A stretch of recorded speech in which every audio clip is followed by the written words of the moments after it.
the past few weeks around Russia, Alabuga, and it was discussed here on the show previously. But I don't know if you are aware, there's been quite a lot of opinions, reactions regarding what happens now to certain influencers. Pardon me. And I think the conversation that is not happening is, yes, there are influencers that were pushing certain narratives, but they are founders of certain digital advertising agencies. There is the main company. Then there is a contracted company in Dubai, as news came out, that gave contract to South Africa, and South Africa gave the influencers. Are we just really going about it the wrong way by focusing on certain people? It is a bigger conversation with much more engagement, and we are not doing that. So we are going to look at how this it has become cyberbullying, targeting certain people. Had a conversation with Lebu Lion yesterday when we went to the Fluence festival, and if you missed that, it's all good. You'll catch it on our Out and About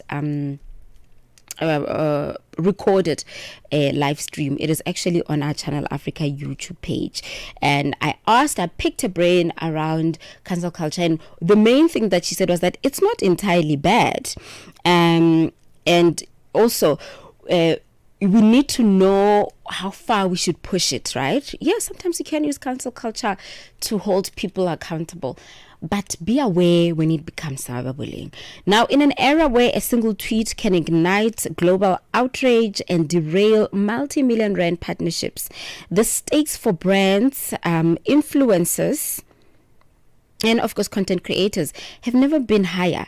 Cancel culture has evolved beyond a social media buzzword into a complex ecosystem of accountability, activism, and sometimes outright digital mobbing.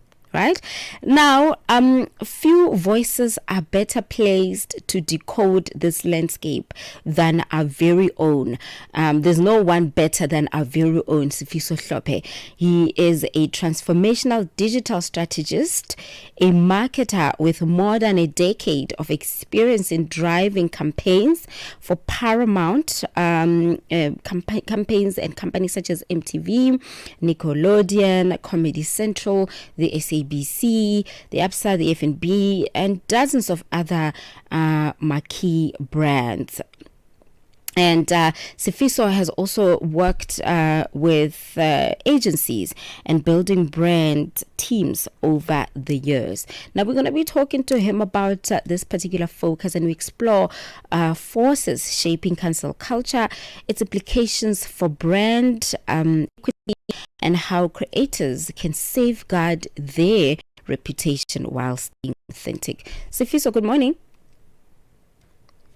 Morning, Buleng. How are you? I'm good. How's your Sunday morning? I'm good. I just remembered Bongi. Yeah, no. How's your Sunday? My Sundays actually started very, very slow, but I was working till midnight last night. So, I'm trying to, after this interview, I'm probably going to sleep the whole day. So, yeah. Do that. I think that's what we do.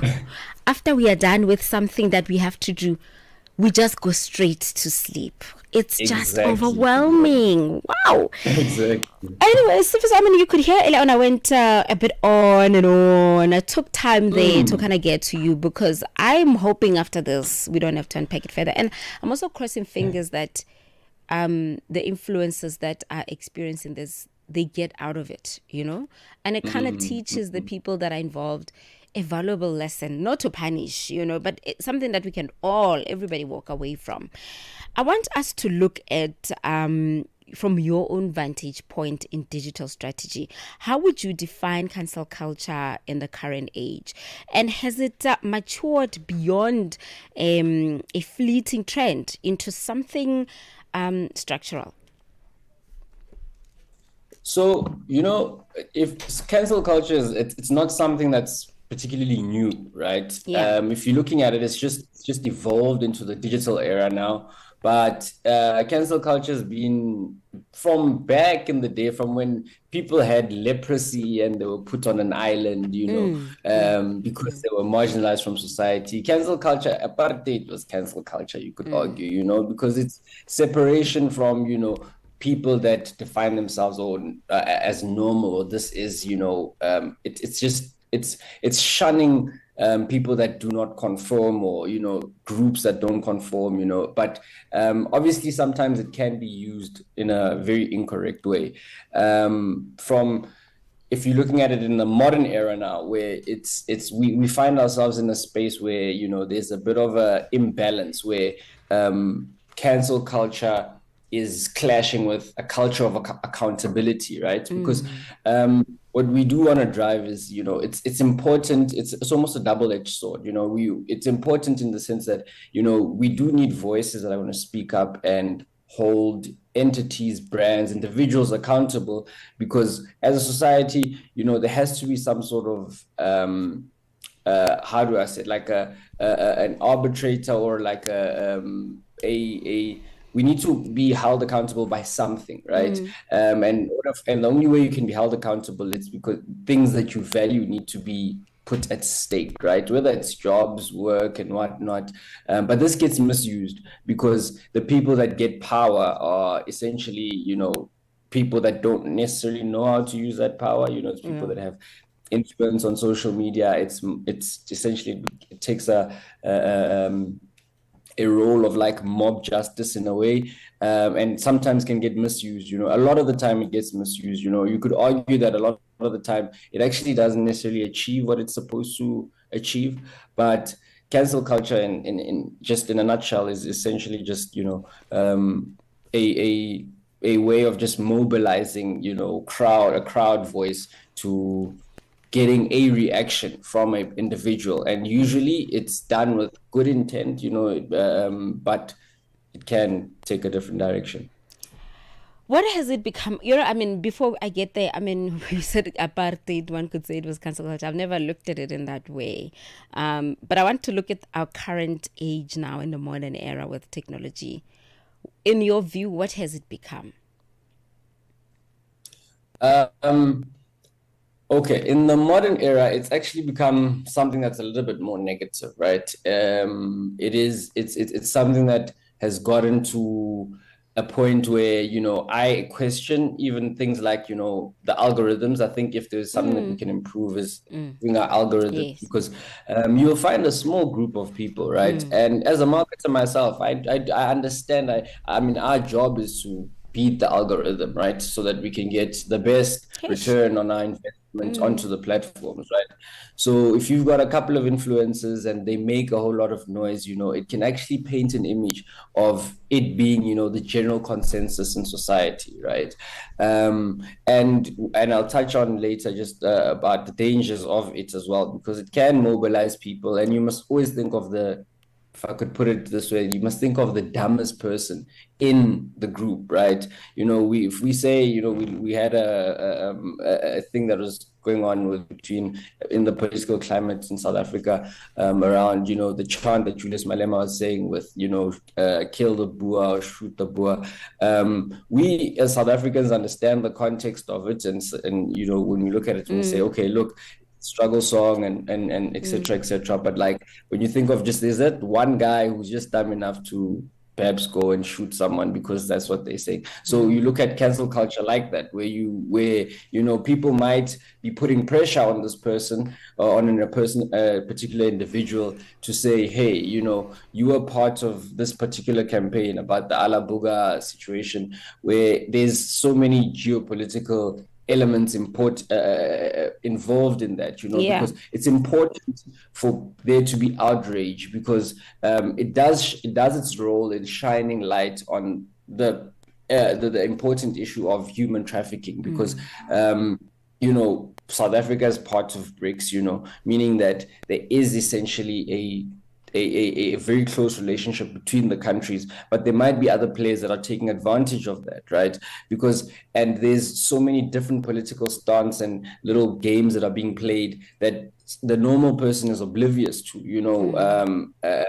and we don't want to see ourselves as a country being an active participant in perhaps, for example, the Russia war that's happening, right, between Ukraine, because the quickest way that could happen is we're supplying young girls to go make drones. So we're human trafficking some of our human capital to Russia to participate in, the war by actively, being people that are building drones and doing all of that, because human trafficking isn't just, taking people, putting them in a container and making them sex slaves.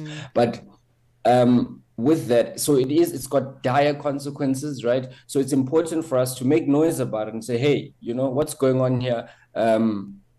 Someone needs to account, Russia on your end, talk to your people. South Africa on our end, like we need to talk to our people, like, but unfortunately, the people that do get most affected by things like this are the influencers, people that are used as vessels, right? In the same way that, drug dealers never get caught, or the big cartels don't get caught. It's all the mules that get caught, the people that get used to transport the stuff. And by that, in the same way in cancel culture, where, the outrage has now fallen on the people that were used as a vessel, the influencers. And unfortunately, I don't want to get too much stuck into the Ali Buga situation, but unfortunately, they were victims because they didn't do enough due diligence. Exactly. Some have said they could tell while they were there, because then the decisions would have been made, but they were not made anyway. But again, again, we have to contextualize it, right? There are young girls, there are young people, and like, in the same way that when you go buy a burger at McDonald's, I could say to you, why didn't you open it and see whether or not the patty was spoiled or not? You trust that McDonald's is going to give you, a burger, as they've done over the years, right? So they trusted an agency to have done due diligence, because they do this stuff. And when an agency that's done campaigns with influencers before presents a campaign to you, you'll question, but you'll look at it on a surface level, because unfortunately we live in a fast-paced world where people just, take on the work. And plus, people are hungry, people are hungry. It's not, so to scrutinize every little, opportunity that's there, it is a bit of a gamble. But, going back to the cancel culture thing, it obviously put them, in a very unjustified situation when you're looking at it from their perspective. But like when you look at, obviously, in like would we rather be, mourning another child that's lost in another country because of, being put in a situation and being misled, or would we rather be mourning someone's account being blocked because they didn't do the due diligence, right? So those are the risks of it. It is usually not very justified, because cancel culture doesn't allow for, it's so quick, right? It doesn't allow for us to have discourse, for us to have debate, for us to have dialogue, for us to have research, because a lot of the time, the people that do the canceling, people make noise, but it takes effect when it enters the economic realm, where, decision makers, marketers, people that are sitting in offices, are then put in a position where they need to make, hard decisions, right? Where you've got the marketing landscape of any, when in this particular instance, you've got media planners, media buyers that work for an agency, but that agency is contracted by, the brand directly, or they have contracted another agencies. For example, we'll use the Ali Buga scenario. Yes. You've got the institution which is in Russia, which could be, an institution that is credible and is fine, but like that, that's up for debate, because we still yet to know a whole lot more information about them. But like, we'll call them the brand direct. And then with having the brand direct, they then contract, an agency, which could be, you know, a PR agency or a marketing agency, but like someone who they're going to speak to and who they brief and they say, look, this is what we're looking for, these are our requirements, and this is our budget, which is an agency which is in Russia. No, Which it is was in Dubai. Dubai.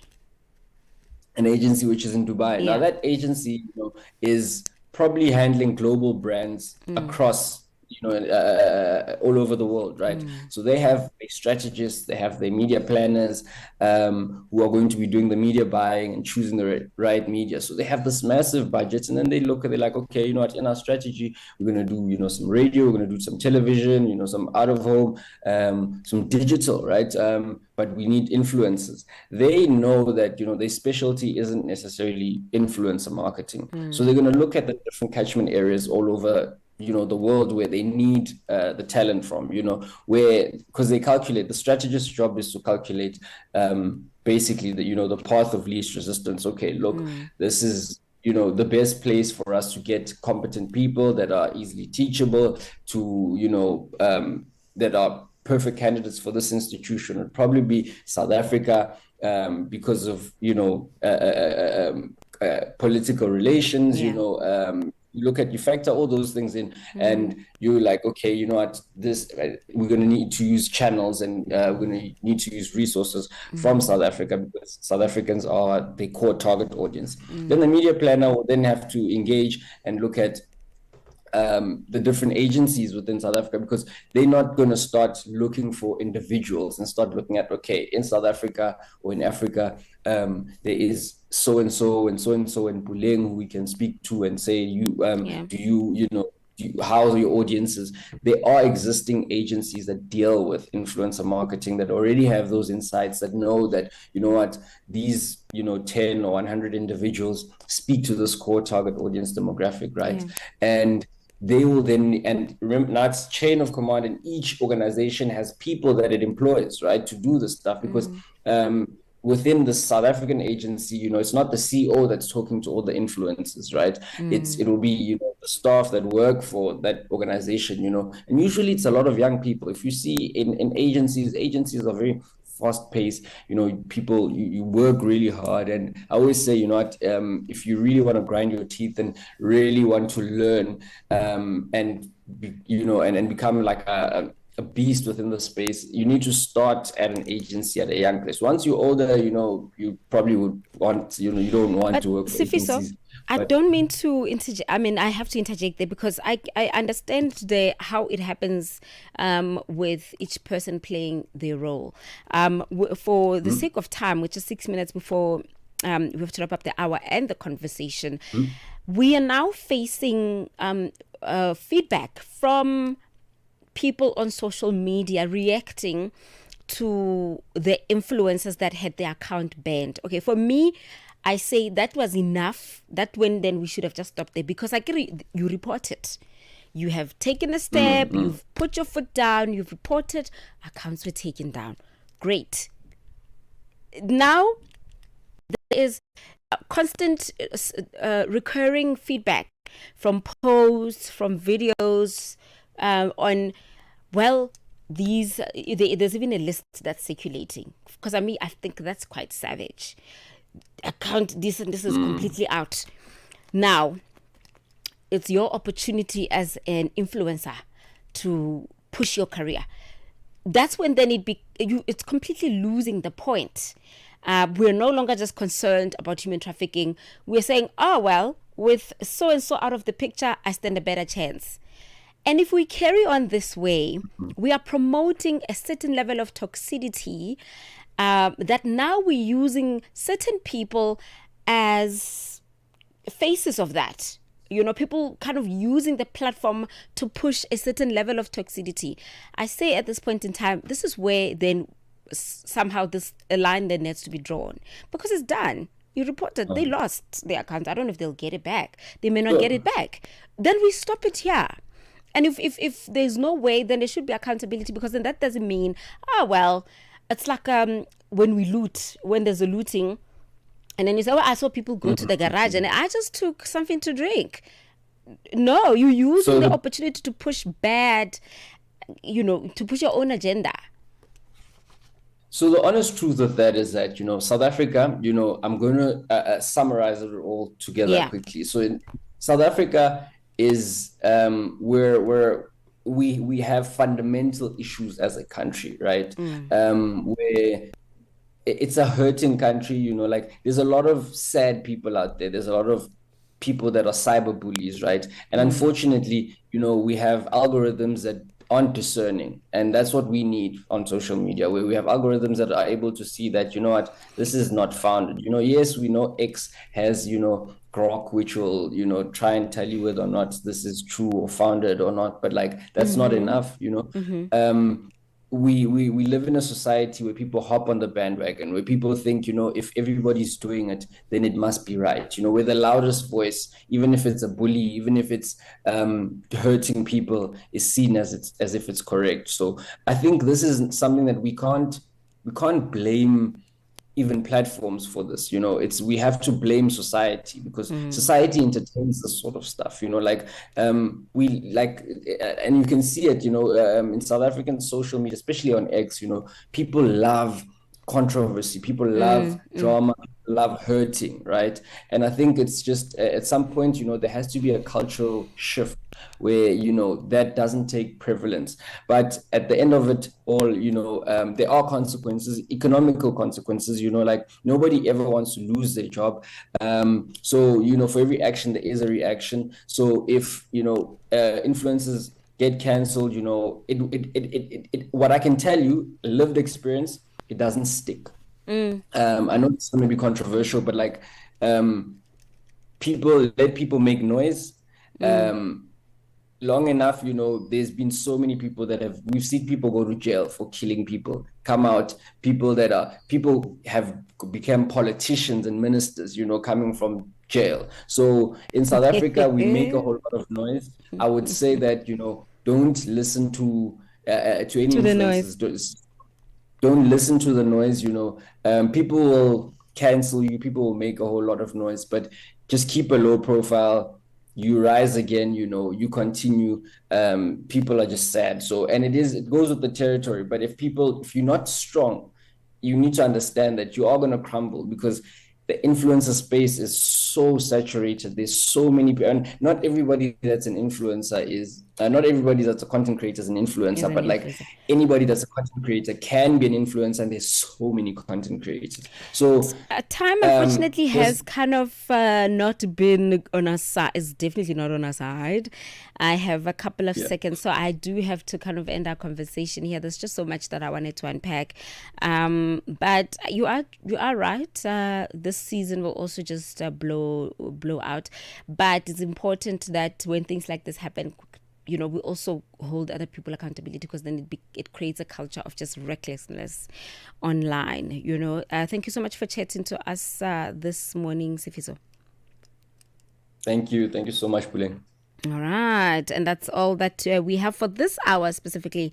And it was Sifiso Hlope, and we're just talking about how cancel culture has now become what has become cyberbullying. I hope that we don't have to discuss this, and I'm really praying that they make it out. Everybody else makes it out in a healthy state. It is 10 o'clock. Let's go to the news with Matapelo Mahapi.